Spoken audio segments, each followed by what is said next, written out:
सुप्रभात बच्चों। आज हम आपकी पाठ्य पुस्तक वसंत भाग 2 में दिया गया पाठ 6 रक्त और हमारा शरीर निबंध पढ़ेंगे। इसके लेखक यतीश अग्रवाल जी हैं। जैसा कि शीर्षक से ही पता चलता है कि यह पाठ किसके विषय में है।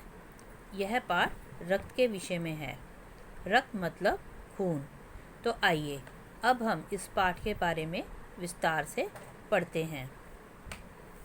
दिव्या अनिल की छोटी बहन है। यूं तो शुरू से ही वह कुछ कमज़ोर है, किंतु इधर कुछ दिनों से उसे बहुत थकान महसूस हो रही थी। मन किसी भी काम में नहीं लगता था और भूख भी नहीं लगती थी। अस्पताल में जांच करवाने पर डॉक्टर ने बताया कि शायद उसमें खून की कमी है और उसके खून की जांच की जाएगी। रक्त की जांच के लिए उसे एक दूसरे कमरे में ले गए। वहाँ जिस डॉक्टर दीदी ने दिव्या के खून की जांच की वह अनिल की जान पहचान की थी। उन्होंने दिव्या की उंगली से खून की बूंद लेकर एक शीशी में डाल के रख दी और अनिल को अगले दिन आने के लिए रिपोर्ट लेने के लिए बुलाया। अगले दिन जब अनिल अस्पताल गया तो डॉक्टर दीदी जो थी वो सूक्ष्मदर्शी द्वारा किसी के खून की जांच कर रही थी। उन्होंने अनिल को अंदर आकर कुर्सी पर बैठने को कहा। अनिल अंदर आकर बैठ गया। जब दीदी ने अपनी जांच पूरी कर ली तब वह अनिल के पास आई और उन्होंने बताया कि अनिल, तुम्हारी बहन दिव्या को अनीमिया हो गया है। अनिल के पूछने पर उन्होंने बताया कि अनीमिया शरीर में खून की कमी से हो जाता है और कभी कभी पेट में कीड़ों के कारण भी यह बीमारी हो जाती है। अब अनिल ने पूछा कि पेट में कीड़े कैसे हो जाते हैं। पेट में कीड़े दूषित जल व खाद्य पदार्थों के खाने से हो जाते हैं और इसके अलावा धरती की ऊपरी सतह पर भी एक प्रकार के कीड़े होते हैं जो नंगे पांव चलने पर त्वचा के रास्ते शरीर में प्रवेश करके आंतों में चले जाते हैं। अगले दिन डॉक्टर दीदी ने अनिल को सूक्ष्मदर्शी यानी माइक्रोस्कोप के द्वारा रक्त की स्लाइड दिखाई और बताया कि हमारा रक्त लाल रंग का होता है। हमारे रक्त के दो भाग होते हैं, एक तरल पदार्थ जिसे हम प्लाज्मा कहते हैं और दूसरा वह जिसमें छोटे बड़े बहुत से कण होते हैं। अब कुछ कण लाल होते हैं जिसे कि आरबीसी, कुछ सफ़ेद जिसे डब्ल्यूबीसी और कुछ ऐसे जिनका कोई भी रंग नहीं होता जिन्हें हम प्लेटलेट कहते हैं। ये कण प्लाज्मा में तैरते रहते हैं।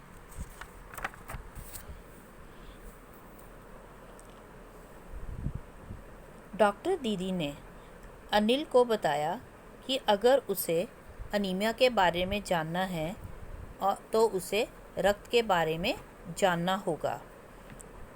अब डॉक्टर दीदी ने एक स्लाइड पर रक्त डालकर माइक्रोस्कोप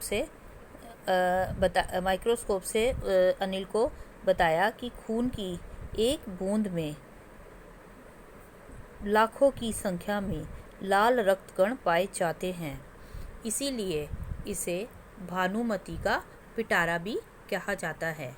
भानुमति का पिटारा एक मुहावरा है जिसका अर्थ है एक पिटारे में भांति भांति यानी तरह तरह की वस्तुएं। अनिल रक्त की बूंद में इतने सारे कण देखकर बहुत हैरान हुआ। इन्हें देखकर उसे ऐसा लग रहा था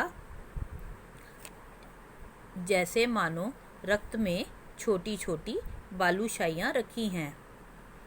लाल रक्त कण बनावट में बालूशाही की तरह ही होते हैं।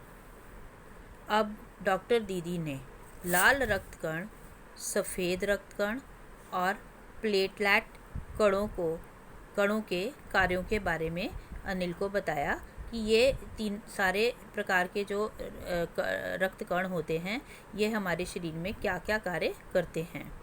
उन्होंने बताया कि 1 मिलीलीटर रक्त में लाल रक्त कणों की संख्या 40 से 55 लाख होती है। इसके कारण रक्त लाल रंग का दिखाई देता है। ये सांस लेने पर ग्रहण की गई ऑक्सीजन को शरीर के बाकी हिस्सों में पहुंचाने का कार्य करते हैं। कौन से रक्त कण ऑक्सीजन को बाकी हिस्सों में पहुंचाने का कार्य करते हैं? लाल रक्त कण। और फिर 4 महीने के बाद ये नष्ट हो जाते हैं और इसके स्थान पर नए रक्त कण बन जाते हैं। अब इसके बाद उन्होंने सफ़ेद रक्त कणों के बारे में बताया कि सफ़ेद रक्त कण क्या काम करते हैं हमारे शरीर में। ये शरीर को रोगाणुओं से बचाते हैं। ये शरीर को रोगाणुओं से बचाते हैं और बीमारी के कीटाणुओं का डटकर मुकाबला करते हैं और इन्हें हमारे शरीर में प्रवेश होने से रोकते हैं। इसीलिए इन्हें वीर सिपाही भी कहा जाता है।